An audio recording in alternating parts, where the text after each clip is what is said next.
Um, our next topic is, I think I want to jump, since we're on the topic of Trump and, cousin Jimmy, we're just going to jump right into this West African Nigerian airstrike.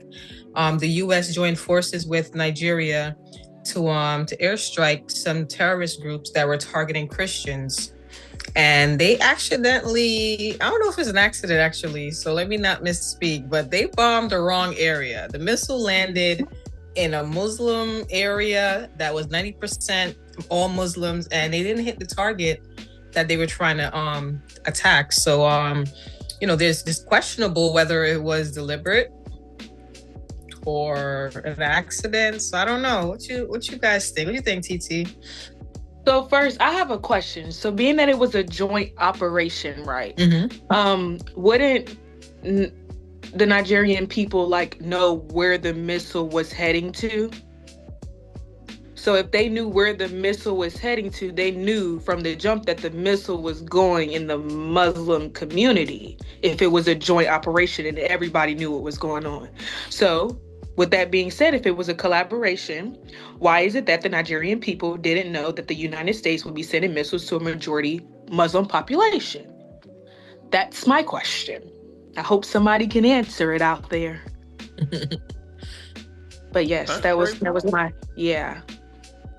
Well, I tell you this, TT. What happens in war, or in this case, not necessarily war, but more of a battle against an opposition, the governments talk with each other, but there's still a level of top secret information that can't be disclosed to even the highest officials of a particular country. And so the reason being is you don't want the word getting out. And so there is a possibility, a small window of possibility of the Nigerian government not necessarily knowing exactly where these bombs are going to hit. Now, you make a great point. That's still a small window. However, it does not negate the fact that they might have known, and they might have known. And possibly, there could be some confusion as to where the location of the bomb should hit, but they knew the area. I agree with, they knew the area what they were targeting. They were targeting these terrorists, and I tell you right now about terrorists. Terrorists can carry their asses back to where the hell they came from. We don't need them. No country needs terrorists. No one should be in fear of their lives because individuals want to oppose and take and spread evil. It doesn't matter. Spread evil, but it's one thing about this Nigerian thing that I believe that a lot of people need to understand. And this is the history of Nigeria. Now, one would ask, Cousin Jimmy, how the hell does your country ass know anything about Nigeria? Well, I told y'all, my mama is black and my dad is a damn redneck. I'm mixed. I have white hands and a black damn face. My mother's bloodline comes from West Africa, out there in Nigeria, Ghana, and all other types of places in those countries. I tell you this right now. There is a big issue that has been arising around this world. And in Nigeria in particular, there's been a big issue arising in that country for a long time, and that is the issue between Christians and Muslims.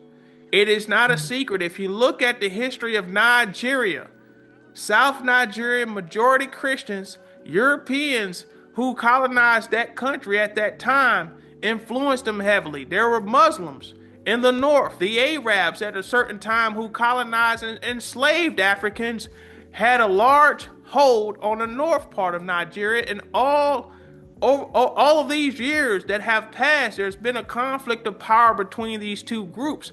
That is an underlying issue in that country that no one wants to speak about. Now, the Nigerian president, from my understanding, he wants to bring all Nigerians together because that's his job. He's supposed to make sure that all of his people know that they are together. But underneath all of this, it is a battle of religion, in my opinion. I agree. Yes, same here. Okay. So